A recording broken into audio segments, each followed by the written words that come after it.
What's up, guys? How do I know we started? I can't remember. What's up, guys? Damian here. How has your new year? How should we start? What's up, guys? Damian Keyes here. It is good to be back. Happy New Year. First week back in the office after getting married and the old honeymoon. I traveled a lot and it was amazing. I ate lots of food and I'm getting a little bit on the chubby side. But back to the grind of the videos. Hopefully you guys are ready for a massive 2020. I know I am. We want to up the productivity of the videos.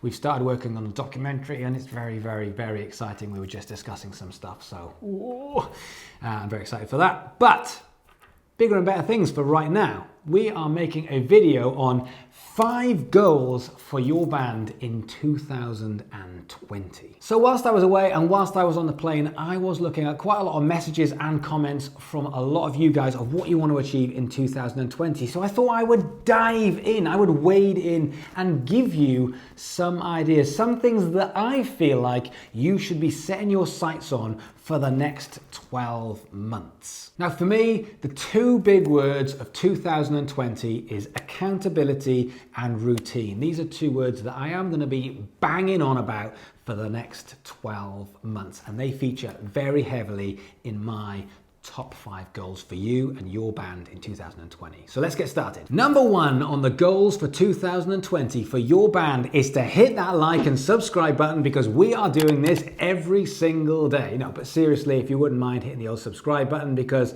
it does do wonders for my ego. Okay, number 1, 1,000 subscribers on YouTube. And if you've got over 1,000 subscribers on YouTube, then I would like you to add a naught. If you've got 1,000, we're gonna go for 10,000. If you've got 10,000, we're gonna go for 100,000. And if you've got 100,000, let's go for the big 1 mil.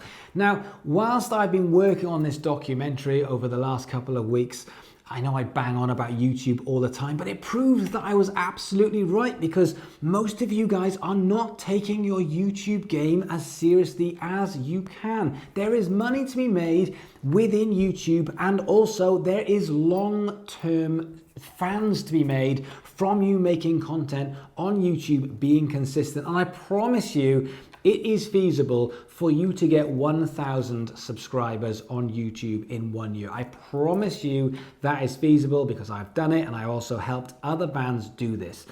It just takes consistency, creativity, and accountability to your audience that you are going to make continual content on YouTube, so they know in order to come back they need to subscribe. It makes a huge difference to the way people view your band. When you've got 1,000 subscribers on YouTube, or when you've got 10,000 subscribers, it means you really do have that audience to start to market to. Now it's up to you whether you want to do vlogging, whether you want to do performances, whether you want to do covers, whether you want to do a show. You can do whatever you want, but you do have to do something in order to build on YouTube. And then after that, the usual stuff. You start asking people, will you subscribe to the channel? When people start putting comments on your videos, you get in and you start treating people well, you start talking to them and building that community. I promise you, if you're gonna build 1,000 subscribers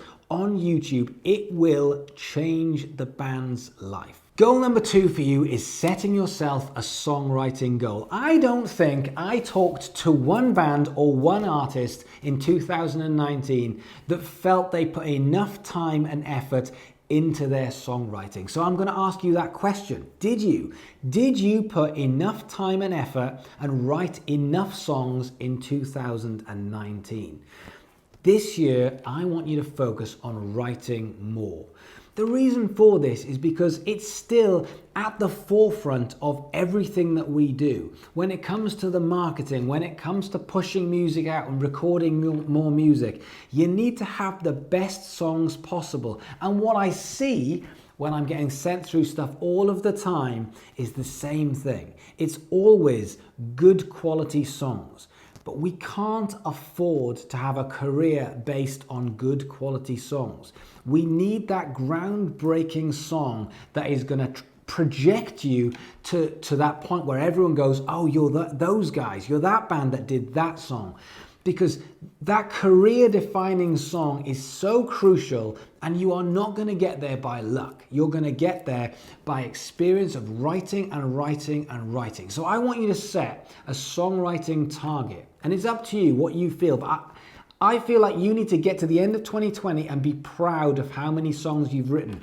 Not how many songs you've put out, not how many songs you've recorded, but how many songs you have written. Now, how are you going to do this? Are you going to set aside time every single day or every single week to write songs, where you just clear your decks and you say, this is about me writing a song, even if, whilst forcing the creativity, even if that doesn't work and I end up with something that I don't really like. That's totally fine, as long as you are forcing that creativity time and time again to keep that experience of building those songs. Goal number 3, your practicing and your practice time. I want you to take it more seriously in 2020, and there is a very good reason for this. And that is, I have just been away for 3 weeks. And whilst I was away in America, I went to 3 music hubs. I went to Memphis, the home of Stax, Motown and blues. Then after that, I traveled down to New Orleans, which was party time. And there's a street that goes right the way through it. I think it's called Bourbon Street. And it just has band after band. It's very much like Nashville, where you've just got clubs and pubs where there's bands and bands and bands and bands. And I saw plenty of them.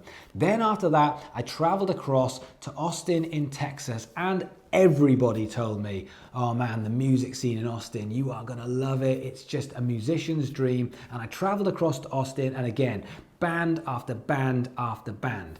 So over the 3 weeks, I probably saw 20 bands, 20, 25 bands. The standard was okay. That's right, it was okay. It did not blow me away, and I would go as far as to say it was absolutely not good enough. The standards of musicians were not good enough. They were good, they were decent, but there was so many discrepancies. Musicians that hadn't learned songs properly, drummers that were putting in wonky times and just wonky beats, fills everywhere, cymbals in wrong places, just incoherent bass drum patterns, bass players whose frequencies just didn't fit in with the band, untight bands, guitarists that just I couldn't hear properly because of their sound, song choices were wonky.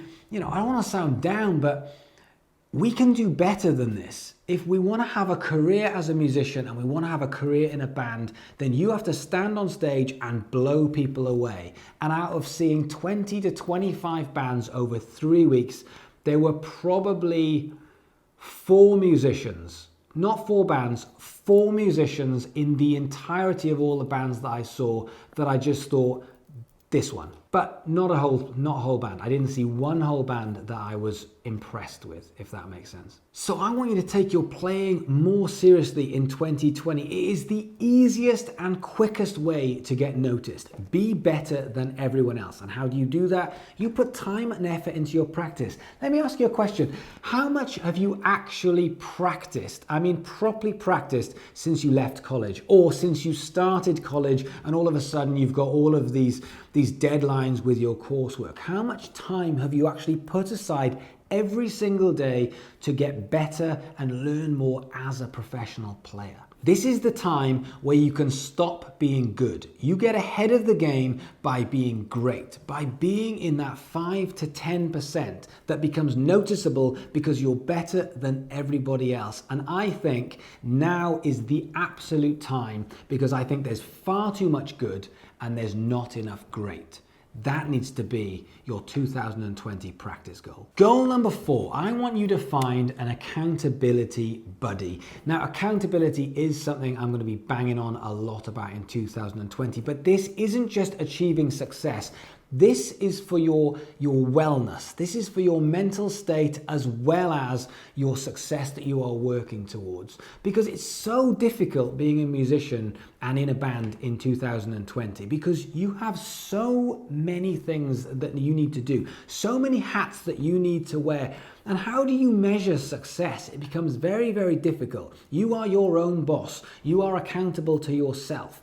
And I think accountability is going to be crucial moving forward. So I want you to find someone that you can sit with and say, these are the things I want to work on. These are the things that I want to achieve and how I am going to achieve them. Not just what I want to achieve, but how I'm going to achieve them. Because even talking to someone about them really helps get everything in line. And then from there, to have someone question you and say, is this all feasible? Are you setting realistic goals? Because if you're not setting realistic goals, or if you're not pushing yourself a bit but not too much, if you haven't got a solid plan, this is where anxiety kicks in and you feel like either you are not achieving enough or you feel lost. And I know a lot of you feel like that at the moment. I know a lot of you are feeling slightly lost, not sure what to do, not sure how to do it or where to go. Or sometimes you have so much to do, so many things to do that incapacitates you and nothing happens. And that builds up the anxiety, and we cannot have that now. We can't have that in 2020. And the way, for me, the way that I get past this is having people that I am accountable to be able to sit and talk to them and say, this stuff's going well, this stuff's not going well, this is what I want to do about it, this is how I am going to do that. And what you want to find with your accountability buddy is someone who is a listener. You don't want to talk to the gobshite. You don't want to talk to the person who just talks over the top of you and goes, you know what you need to do? You know what I would do as if I were you? You know what you should do? You don't want that person. You want someone who is going to listen, who is going to take it in, and who is going to ask you questions. That to me is really, really great mentorship. Have you thought about this? Do you think that's too much? How are you going to fit that in so that you're getting this straight in your head, and so for the next week or 2 weeks or months, you can go away with a really clear path of what you want to do and how you're going to achieve it. And then with that accountability buddy, I want you to meet up with them, whether it's weekly, fortnightly or monthly, but you know you've got this check-in. So that way you can measure your success and you can measure what it is that you're trying to do over the upcoming months. And number 5, less of the overthinking. This is a big goal for you in 2020. I want you to do less of the overthinking. Now here's how I want you to do that. I would like you to set yourself a mini goal per day of 3 pieces of content. And no, I don't expect you to do 3 massive YouTube videos, but 3 pieces of content could be Instagram stories, Instagram feeds, it could be a Facebook post, it could be a YouTube video, it could be a TikTok, Morgan M. James, just hit 150,000. It's up to you what you put in, but if you do this, if you set yourself that mini target of 3 pieces of content, what it does is, just like your songwriting, it forces the creativity, because you think I have to post something so it doesn't have to be perfect. I know, because I do this as well, I know I miss out on posting content because I'm not feeling it, because I'm not inspired, because I'm not in the zone, because I'm not forcing it through. And it's the wrong thing to do. I should be pushing out more content so that I'm forcing the creativity and thinking, if I want to put out 3 pieces of content, maybe I'll do a little bit more time on planning. Maybe I'll do a little bit more time on implementing that content. Maybe I'll start to think about putting stuff out which isn't completely finished and I'm not 100% happy with, because in doing it, you're stopping this overthinking when it comes to your social media. Now, I know a lot of you need to do this because I notice massive gaps. It really annoys me when you post on a Monday, Tuesday, and a Wednesday, and then there's 2 weeks of nothing because you didn't have anything to say. Instead of setting yourself consistent goals, very small goals of 3 pieces of content every single day without fail. And then from there, go in your phone and go on your reminders and just put in 3 points of the day, reminder, post piece of content. I have that literally on my phone right now. Something will pop up every 2 hours and just say, hey, post a piece of content. And I'll go, oh, what shall I post? I'll force the creativity and I'll make myself post a tweet, or I'll make myself post some kind of Instagram story just to keep myself on that bandwagon, so the anxiety again doesn't start creeping in when I haven't posted for 2 days, when I haven't posted for a week and I'm starting to feel like I'm letting everyone down. So those are my 5 goals for you and your band in 2020. But what else you got? What do you want to tell me about? What goals have you got that you're going to set yourself? The old new year, new me. What have you got for me? I want to hear about them down in the comments below. But if you can do me a favor, if you can like, if you can subscribe, more importantly, come and be a part of this community because it's growing every single day. And I am so super proud of all the work that you guys are doing and I love watching it. So thanks for watching and I'll see you guys tomorrow.